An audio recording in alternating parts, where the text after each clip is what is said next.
Oi pessoas, aqui é o Coruja Não Usa Lanterna, na parceria com a Tecnodocência. Lembrando então e colocando para vocês mais um programa, mais um podcast envolvendo esse tema que é tão interessante que a gente tem trabalhado já há alguns anos, né? Esperamos que vocês estejam gostando, esperamos também que a gente esteja conseguindo construir com vocês algumas novas percepções do tecnodocente, do porquê resgatar esse elemento da técnica aliado ao elemento inspiracional para que o docente e o tecnodocente de fato possa de fato trabalhar as suas fundamentações, as suas ações para que elas possam acontecer. Então estou eu aqui, a professora Luciana, e hoje a gente vai conversar então sobre a interdisciplinaridade.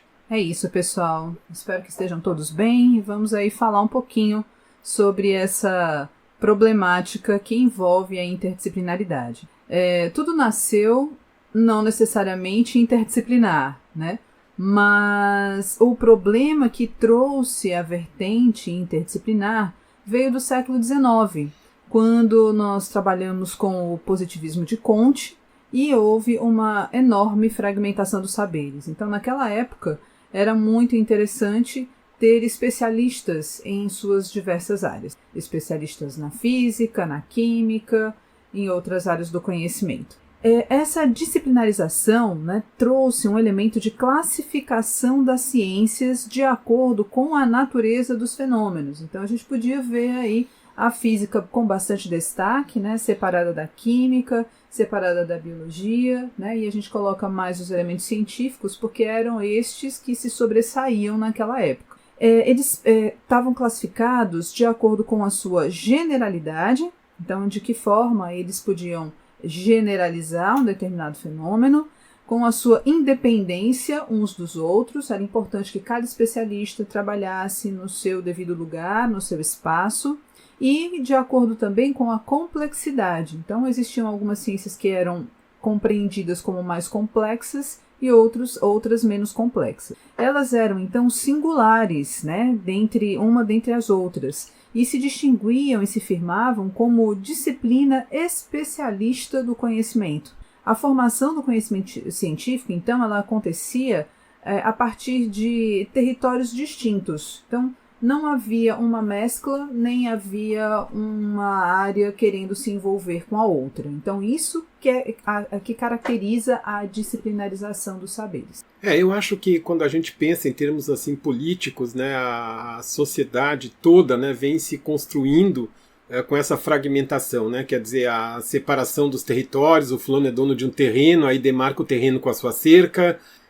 Depois a gente tem o espaço, vamos dizer assim, quando não haviam esses terrenos, havia um espaço marcado por uma árvore, um rio, né? A gente, de fato, a gente vem se construindo, né, enquanto civilização, infelizmente, não é, a partir dessas demarcações, né? Então, se a gente olhar do ponto de vista político, a gente vai perceber que a mesma coisa acontece com essa área, né, essa área da construção, né, da construção da epistemologia, da forma como os conhecimentos são arrumados, né, que é tudo separado em pequenos feudos, né, e há um cuidado muito grande de um grupo, vamos dizer assim, entrar no feudo do outro, né, causar o que seriam as ingerências e coisas desse tipo. Me parece assim que essa fragmentação, né, que tu está levantando agora, ela vem assim de muito antes, no caso da ciência no sentido do humano, né, da construção do ser humano. A construção do ser humano, ela infelizmente ela tem isso, e existem linhas políticas que questionam isso profundamente, inclusive linhas mais radicais que dizem assim, bom, essa apropriação desse espaço é um roubo, né, a apropriação desse locus, não, dessa área aqui eu entendo, são os meus cálculos, é a minha temática, então você não é dessa área, você não pode ou não deve dar nenhum passo por aí, né? Então, de fato, a gente praticamente, pelo que eu estou entendendo, a gente reproduziu, não é? Vem reproduzindo uma coisa que é essa demarcação de território que já podia estar mais evoluída, né? A ponto da gente sair fora, vamos dizer assim, desses pequenos feudos, né? Exatamente. E o que foi desenvolvido na ciência foi, então, transferido para as questões educacionais, né? Para a docência, para as questões de aprendizagem, avaliação. Então, essa especialização exacerbada também foi para a escola, né? E é importante também pensar que em busca de uma recuperação, no sentido de a gente pensar que os conhecimentos e que as coisas que estão na nossa vida, elas não estão especializadas ou divididas em especialidades, mas elas são um complexo, elas são um todo, né? Então a gente precisa entender como é que esse todo funciona, não só a partir das especificidades, mas também a partir da forma como essas especificidades se relacionam, porque esse todo funciona desse jeito. Então começou a se pensar em outras formas para extrapolar a ideia de disciplinarização. Então veio o multidisciplinar, o pluridisciplinar, o interdisciplinar, o transdisciplinar. É importante frisar que em todos eles nós estamos ainda trabalhando com as questões disciplinares. Nós não rompemos um paradigma. Mas quando Deleuze traz a ideia da multireferencialidade, aí a gente rompe com essa ideia da disciplinaridade e vai enveredar para um outro campo epistemológico do saber, né? Que, obviamente, a gente percebe que é uma mudança de paradigma, de fato, né? Uma mudança cultural, né? O ser humano, para poder, vamos dizer assim, entrar nessa multireferencialidade, as relações de saber, de poder, as relações humanas, as formas como eu compreendo os territórios, né? As delimitações de territórios, tudo isso vai mudar. E a gente sabe que se houve uma construção de mais de uma dezena de séculos dentro de um determinado modelo, é óbvio que a gente está agora começando essa discussão e que agora vai demorar mais um tempo até essa cultura, vamos dizer assim, se transformar, não é? E a gente entende isso, entende que as instituições vão resistir a isso, que nós que somos mais antigos trabalhando com a tecnodocência ou com a docência, a gente vai resistir a isso, muitos de nós vão resistir a esses processos, apesar de existirem escritos que nós enaltecemos, né? Autores que nós enaltecemos, né? E como dizendo assim, olha, é preciso haver mais proximidade do docente e do discente, é preciso entender que se trata com pessoas humanas e, no entanto, na prática a gente percebe que isso ainda é muito difícil de ser compreendido, né? E de ser efetivado, né, de ser concretizado. Não é uma tarefa fácil. Essa questão da especialização, ela está arraigada na nossa cultura e na nossa forma de pensar, de ser e de existir no mundo, né? A gente tem ainda essa característica muito do meu e daquilo que pertence a mim, inclusive em termos de conteúdo. É interessante perceber que a questão da interdisciplinaridade ela surgiu mais para o final do século XX, diria assim, que da metade para o fim, e ela ganhou mais peso, digamos assim, né? Ficou na moda, né?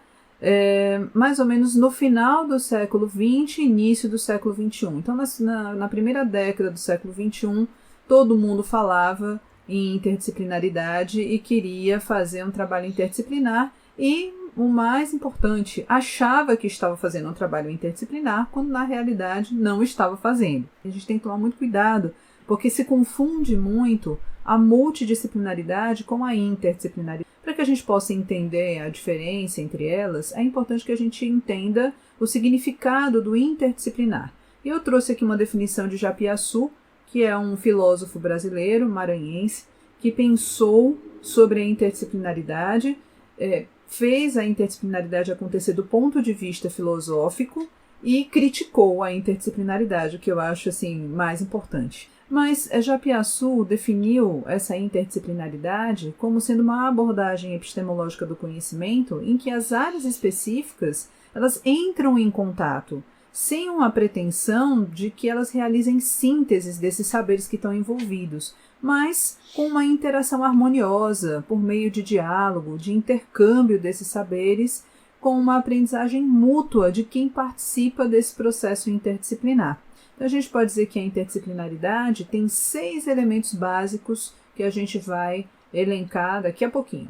Um ponto que a posição de Japiaçu, assim, para mim é muito legal, é essa ressalva que ele faz de dizer assim, olha, não se trata da gente fazer uma síntese da área minha de filosofia da tecnologia com a sua da matemática ou da tecnodocência ou da formação de tecnodocentes.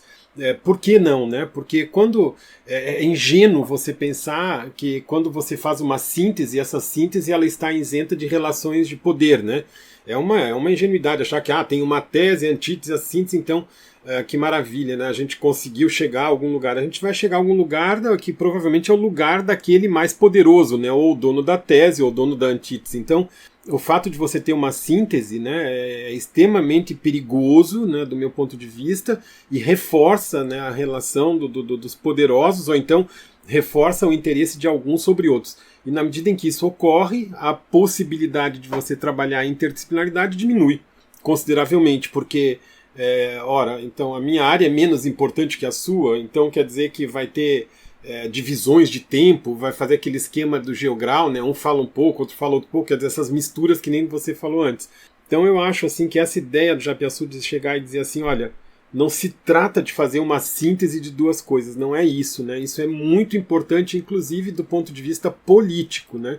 É importante do ponto de vista de entender que não se trata da gente fazer uma redivisão de territórios, né? É uma coisa de derrubar cercas. E peraí, vamos ver como é que a gente vai conviver aqui. Os dois terrenos são muito importantes, né? E nesse ponto é importante a gente ter em mente duas coisas. Uma que é a seguinte: eu, sozinho, professor ou professora, tenho conhecimento em uma determinada área. Então, no meu caso, por exemplo, é matemática. Então, eu sozinha posso fazer a interdisciplinaridade acontecer. Não, jamais isso pode acontecer. Quando a gente pensa em Aristóteles, por exemplo, que sabia física, matemática, geografia, teatro, filosofia, sabiam muitas coisas e era um ser só. Então ele era um ser superdotado, né, que tinha muitos conhecimentos, né, entendia o mundo de várias vertentes, mas para fazer a interdisciplinaridade é necessário que haja pessoas de áreas diferentes, pelo menos duas, para que elas possam passar por esses 6 elementos que eu vou já elencar para vocês, tá certo? Então, esse é um aspecto bastante importante. O outro é quando eu tenho 2 professores que vão trabalhar em áreas diferentes, vamos supor aqui um matemático e outro português, e o professor de matemática trabalha na sala de aula com um conteúdo, e o professor de português trabalha na sua sala de aula com outro conteúdo, e aí eles fazem um projeto e que junta os dois, aquilo que eles desenvolveram em sala de aula com os alunos, e isso vira interdisciplinar. Não, isso não é ser interdisciplinar, isso é ser multidisciplinar. Multidisciplinar é cada um no seu quadrado. Por exemplo, a gente vai fazer a feira de ciências da escola, e aí tem as áreas de biologia, química e física. Muitas vezes os estandes, né, onde aparecem os experimentos, é um experimento de física, é um experimento de química, é um experimento de biologia. Está todo mundo junto ali, mas as especificidades estão cada um no seu estande, ou seja, cada um no seu quadrado. Isso não é fazer interdisciplinaridade. Para que a gente tenha essa inter acontecendo, é importante a gente levar em conta 6 coisas. Uma delas é o tema. Para que 2 professores ou mais, certo? Eu estou citando 2 porque é o mínimo possível. Para que esses professores possam trabalhar de forma interdisciplinar, é necessário que eles pensem em uma temática que não esteja necessariamente vinculada aos conteúdos que eles estão trabalhando. E é importante que seja assim, porque uma vez que você pega uma temática que está fora dos conhecimentos com os quais você está trabalhando, você não prioriza nenhuma das áreas do conhecimento. Que temática é essa? Por exemplo, cinema. Eu quero trabalhar com uma professora de português, e aí eu falei assim, olha, né, vamos trabalhar aqui com uma temática que é cinema, e a gente vai olhar para esse cinema sob uma ótica específica de um conteúdo de matemática e você sob uma ótica específica do conteúdo de português. Eu, por exemplo, poderia estar trabalhando com geometria plana e ela poderia estar trabalhando com análise sintática, por exemplo. E aí a gente ia colocar esse cinema nos nossos exemplos, nas nossas formas de resolução de problemas, né? Então, coisas que a gente poderia fazer conjuntamente para que os alunos aprendessem ao mesmo tempo sobre geometria plana e ao mesmo tempo sobre análise sintática. Então, o cinema é um tema que não está relacionado diretamente com matemática nem com português, mas é um tema que faz com que a gente saia das nossas especificidades e olhe para uma coisa que está fora de uma maneira mais conjunta, né? Que a gente possa unir as nossas forças e trabalhar em prol da aprendizagem do aluno, tendo esse elemento extra, fora, extracurricular, diria assim. Eu acho importante aproveitar essa fala também para salientar essa ideia do tema. O tema me parece que ele tem que ser um ponto efetivamente fora do círculo mágico, vou chamar assim, das áreas de conhecimento das pessoas envolvidas, né? É isso que eu acredito também.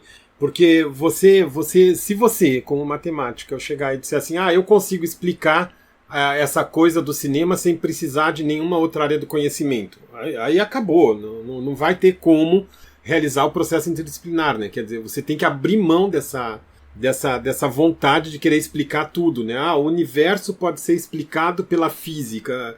Não, ele precisa ser explicado pela física, pela arte, pela teologia, pela filosofia, e você entender isso dentro de você, né? Você entender que só a sua área vai dar conta de uma forma de compreensão de um tipo de universo que precisa ser compreendido por outras áreas, né? Eu acho que essa é a chamada bem legal. E se no grupo interdisciplinar eu tiver alguém que seja da área do cinema, então o cinema já não se prestaria. Vamos trabalhar com outra coisa. Não tem ninguém da geologia? Ótimo, então vamos trabalhar sobre os terrenos que existem aqui no bairro.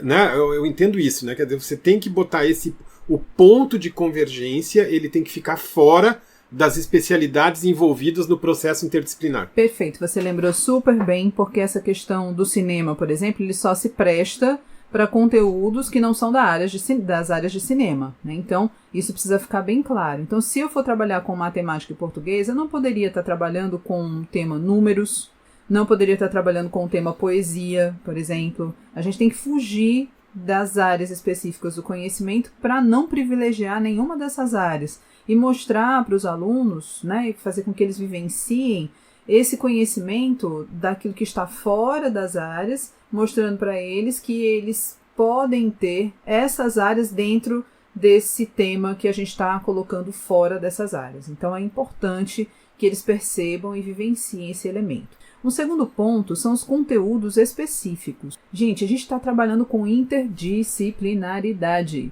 A gente ainda tem a disciplinaridade aqui. Então, esse elemento ainda não foi rompido. Então, é necessário que existam professores de áreas disciplinares. E cada área precisa contribuir com um conteúdo específico. Pode ser que em determinada área do conhecimento não dê para fazer um trabalho interdisciplinar, porque é um conteúdo tão específico que não dá para poder abraçar com uma outra área, trabalhar conjuntamente com outra área. Então, é importante levar em consideração que quando a gente está trabalhando na interdisciplinaridade, a gente está trabalhando com conteúdos específicos, conteúdos de cada área do conhecimento. Fazer interdisciplinaridade com 2 pessoas é mais fácil do que com 3, é mais fácil ainda do que com 4. Se você tiver 10 pessoas, fica muito mais difícil fazer a interdisciplinaridade acontecer, mas não é impossível. E aí eu acho que a gente entrou também num ponto que eu quero dar um highlight, que é o seguinte, né, que é bem, bem interessante. Você está trabalhando como a sua mobilização, vamos dizer assim, a partir do cinema. Mas é óbvio que o professor de matemática que vai ter que trabalhar números, ele vai acabar trabalhando, ao olhar para o cinema, os conceitos de número, né? É assim que eu estou entendendo. Isso está correto? Seria isso? Quer dizer, o professor de português está falando vendo as questões do cinema, vendo aquela película e tal, e ele está trabalhando também com seus alunos os elementos de sintaxe. Quer dizer, isso seria essa a pegada ou é diferente disso? É isso e um pouco mais, porque quando você está trabalhando com a temática cinema e você tem aí o conteúdo de números, que é bem amplo, né? Se a gente colocar aí números romanos, por exemplo, né?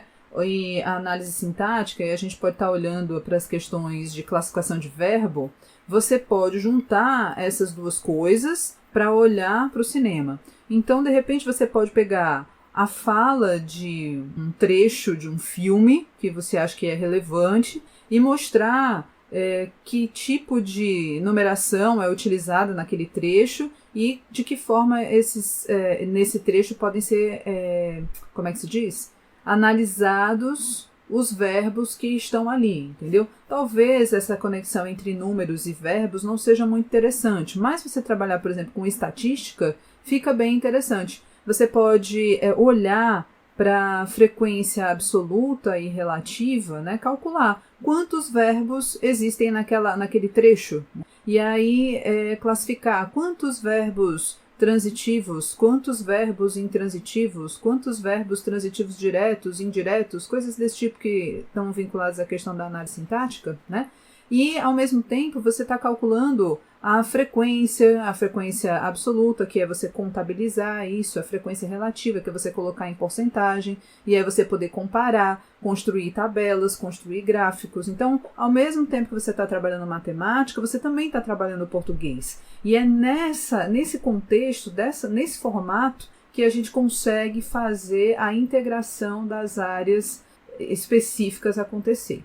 Eu acho que também na nossa conversa, né, tendo ficado isso claro, a gente dá um passo muito largo, né, e naquilo que havia falado anteriormente, eu acho que tem um outro elemento também que é muito legal de ressaltar, que é o seguinte, né, você não decreta o modelo epistemológico de construção de conhecimento, você não decreta, e nós estamos decretando na disciplinaridade. Né? Esses são modelos epistemológicos de construção do conhecimento. Então foi dito, né, bem legal o seguinte, olha, você está se dispondo a trabalhar de forma interdisciplinar, mas vão existir momentos, vão existir pegadas, vão existir temáticas, vão existir pessoas que vão querer resgatar naquele processo um movimento disciplinarizado, ou disciplinar, vamos dizer assim. Tá certo? E eu entendo que isso deve ser feito. Entende? Porque senão eu vou aprisionar um modelo epistemológico de conhecimento, e esse aprisionamento é o que está acontecendo agora. O nosso problema é o aprisionamento. Ou nós somos aprisionados no disciplinar, ou somos aprisionados no multidisciplinar, ou somos... Então eu acho que a interdisciplinaridade, transdisciplinaridade no futuro, multireferencialidade, vai nos falar o seguinte, peraí, não aprisione aquele fenômeno no seu conhecimento, não. Entende? Entenda que esse fenômeno pode ser visto de outras formas, né? A mesma coisa quando a gente dizia assim no passado, lá nos anos 90, né? O fulano é construtivista. Então ele vai ser construtivista 100% do tempo, né? Quer dizer, de repente está acontecendo alguma coisa na sala onde o fulano precisaria tomar uma atitude mais pautada no behaviorismo, no comportamentalismo, e ele não pode tomar porque ele é construtivista, né? Quer dizer, esse aprisionamento numa caixa, eu acho que é uma coisa que a própria interdisciplinaridade, ainda que esteja fechada no disciplinar, ela já está questionando isso, né? Sim, eu concordo com você. No entanto, se você está se propondo a fazer um trabalho interdisciplinar, que você pode daqui a pouco, eu falei assim, olha, eu fiz agora um trabalho interdisciplinar, agora eu vou fazer um trabalho multi, depois eu vou fazer um trabalho disciplinar, né? Se você está se propondo a fazer um trabalho inter, então trabalhe com as regras da interdisciplinaridade. O que eu não acho adequado é você dizer que você está fazendo um trabalho inter e está fazendo outra coisa. Na realidade, você está mentindo para você mesmo a respeito disso, né? Então, tudo bem. Eu acho legal, né? A gente pensar que a gente está fazendo um trabalho inter e daqui a pouco pode fazer um trabalho multi, daqui a pouco pode fazer um trabalho disciplinar. Não tem problema, desde que a gente tenha consciência disso, do que a gente está fazendo. O que não pode é misturar alhos com bugalhos. E vai para um dos princípios que a gente comentou da tecnodocência. É importante que o professor tenha consciência do que ele está fazendo, que ele se prepare, que ele estude sobre aquilo que ele está usando em sala de aula. O terceiro elemento que é importante da interdisciplinaridade, e aí eu vou dizer que é um dos mais difíceis, tanto de compreender quanto de fazer, é a aprendizagem mútua. A gente tem que pensar a aprendizagem mútua na interdisciplinaridade, já que é um elemento bastante subjetivo, como o professor de matemática aprendendo com o professor de português e o professor de português aprendendo com o professor de matemática, de tal forma que aquela aula só vai poder acontecer se os dois professores estiverem lá conjuntamente.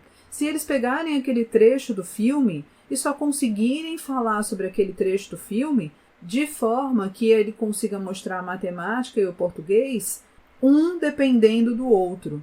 Se não houver essa dependência de uma área com relação à outra para poder trabalhar um determinado conteúdo dentro de um determinado contexto, então não vai haver interdisciplinaridade. A gente precisa aprender uns com os outros e sentir a necessidade do outro. É isso que eu chamo de dependência. É falar assim, poxa, eu preciso desse professor na minha aula porque ele vai explicar melhor esse conteúdo junto comigo. Ou então vai fazer atividades com os alunos para que eles compreendam melhor o que está sendo trabalhado. E aí vai o quarto ponto. Se você está aprendendo mutuamente, né, se você está aprendendo com a área do outro e o outro está aprendendo com a sua área, é importante que a gente aprenda também a ceder espaços, ceder tempos, trabalhar de forma cooperativa, colaborativa, estabelecer um diálogo, porque eu não posso estar com 2, 3, 4 professores na sala de aula e cada um falar em um momento como se fosse um jogral, como o Robson já colocou. Não é possível que isso aconteça na interdisciplinaridade. A gente também, enquanto professor, tem que estar em sala de aula trabalhando esses conteúdos de tal forma que eles fluam entre os professores e que não fique cada um no seu espaço. Portanto, a cessão de espaços, a cessão de tempos é importante para que o professor ou os professores consigam trabalhar conjuntamente de forma colaborativa e cooperativa. E aí, só para uma frase, só para colaborar, é lembrar todo mundo de que isso se trata de política, tá certo? Política, são essas relações que se estabelecem, e se você vai ter que negociar tempo, espaço, trabalho, abordagem, e vai fazer isso de uma maneira a respeitar toda a soberania da individualidade do outro e a sua individualidade também, não é desprezar, né, a sua individualidade. Então você vai estar trabalhando fortemente com elementos essencialmente políticos. Isso é ótimo de lembrar, né? Mesmo porque quando a gente fala, por exemplo, estou sempre citando duas áreas do conhecimento, mas já falei que podem ser mais áreas. E aí a gente poderia ter 3 professores, 4, 5 professores trabalhando conjuntamente. É necessário que haja ainda, esse é o quinto ponto, é o quinto elemento, que haja um coordenador que está fora do grupo interdisciplinar.